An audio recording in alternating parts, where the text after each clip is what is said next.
Hello दोस्तों, आप सभी का स्वागत है ओनली सक्सेस एकेडमी में। 27 अगस्त शिफ्ट 1 का पेपर जो है वो हो चुका है अभी, और आई होप जिनका भी ये पेपर था उन सबका ये बहुत ही अच्छा गया होगा पेपर। इस वीडियो में हम जीएस क्वेश्चंस की बात करेंगे, फालतू कोई बात नहीं करूँगा मैं, डायरेक्ट आप लोगों के लिए। आई नो दैट जो बच्चे अभी पेपर दे कर आए हैं उनके लिए सबसे इंपॉर्टेंट होता है कि आंसर क्या है, और जिन्होंने पेपर देना है उनके लिए होता है कि किस तरीके के क्वेश्चंस आ रहे हैं। तो देखो पैटर्न सेम है, मैथ्स में वही ऑल ओवर जो है कैलकुलेशंस जो हैं वो ज़्यादा देते हैं, तो मैथ्स में इस बार कैलकुलेशन वाला ज़्यादा है। ऑल ओवर पेपर इजी आ रहा है, ज़्यादा नहीं है, मॉडरेट लेवल का है। कुछ है कि अगर आप अच्छे से तैयारी कर रहे हैं तो देखो तैयारी तो हर जगह पे ज़रूरी है, तो उस हिसाब से आपके क्वेश्चंस हो जाएंगे। ओके, अगर आपके 20 to 25 क्वेश्चंस आपके अगर जीएस के आ रहे हैं तो उसमें आप 17 to 18 बहुत आराम से कर सकते हैं। ओके, सो देखते हैं कि कौन से क्वेश्चंस जो हैं वो 27 अगस्त शिफ्ट 1 में आए हुए हैं। ओके, सबसे पहला जो क्वेश्चन है, जो जीएस के क्वेश्चन है, उसमें सबसे पहला क्वेश्चन साइंस से पूछा गया है कि व्हाट इज़ सुपरनोवा, कि सुपरनोवा क्या होता है। It is a powerful luminous explosion of A star. ठीक है, it is a powerful and luminous explosion of A star. ठीक है, नेक्स्ट क्वेश्चन हेलिना से पूछा गया, it is a anti tank guided missile. देखो यहाँ पे आपको समझना है कि हेलिना से रिलेटेड क्वेश्चन आया है, क्योंकि बच्चे जब क्वेश्चंस बताते हैं तो वो प्रॉपर बस नहीं ये बताते हैं कि इससे रिलेटेड क्वेश्चन आया था।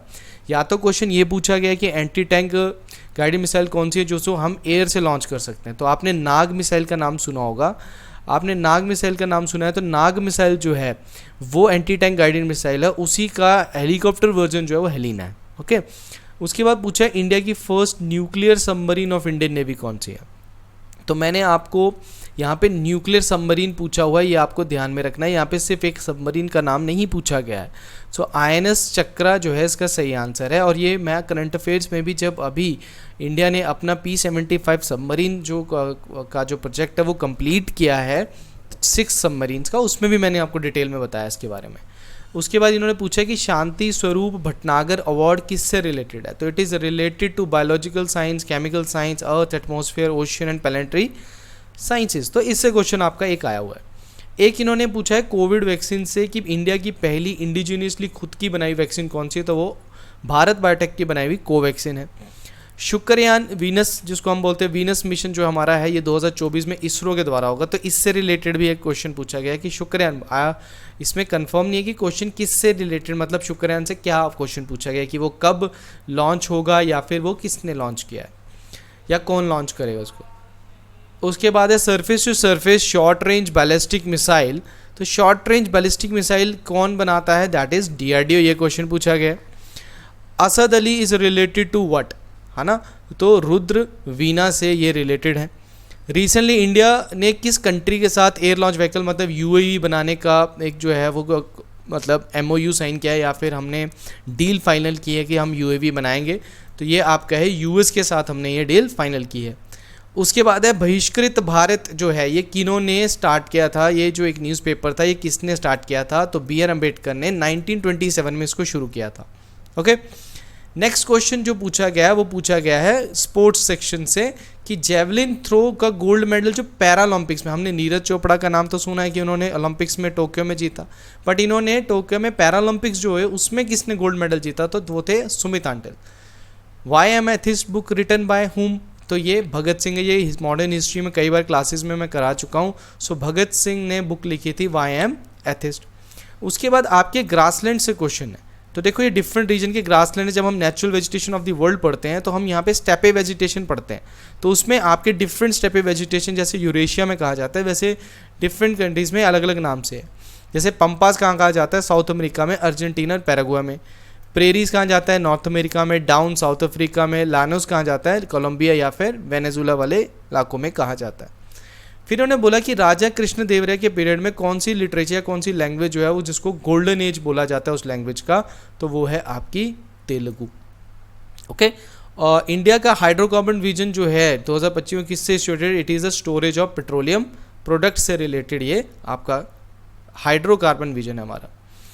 अटॉर्नी जनरल से क्वेश्चन पूछा गया है। अब अटॉर्नी जनरल आप सभी को पता है आर्टिकल 76 में आता है, या तो उन्होंने आर्टिकल पूछा है या फिर स्टेटमेंट में क्वेश्चन पूछा है कि इनमें से कौन सी स्टेटमेंट जो है वो उससे रिलेटेड नहीं रखती, या फिर सिंपल पूछा है कि he is the first law officer या highest law officer of the country, है ना, ये आपको ध्यान में रखना है। Which organization publish global competitiveness report. जब भी मैंने आपको करंट अफेयर कराए हैं, करंट अफेयर की आप वीडियो देखेंगे तो उसमें मैंने कई बार आपको बताया है कि जब भी कोई रिपोर्ट आती है तो सबसे ज़्यादा ये पूछता है ये रिपोर्ट किसने दी है। तो ग्लोबल कम्पिटिटिवनेस रिपोर्ट जो है वो वर्ल्ड इकोनॉमिक फोरम जो है वो देता है।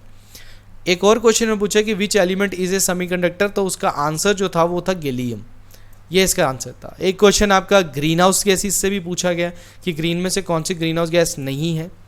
और एक क्वेश्चन पूछा गया है which of the following does not cause global warming, तो उसमें क्या आंसर था एसिटिलीन। आपको ग्लोबल वार्मिंग वाली गैसेस दी गई होंगी, मुझे तो ऐसा लग रहा है कि बच्चों ने इसी क्वेश्चन को सेम किया हुआ है ना। तो ये green house gases, I think यही क्वेश्चन पूछा होगा, इसमें ग्रीन हाउस गैसेज का नाम दिया होगा और उसमें ये क्वेश्चन पूछा होगा इनसे। उसके बाद ये ऑपरेशंस है, इनको एक तरीके से मैच द फॉलोइंग करना था। ऑपरेशन निस्तार जो था वो साइक्लोन जब आया था यमन में, तो वहाँ पे इंडिया के जो कुछ लोग जो फंस गए थे उनको बचाया गया था।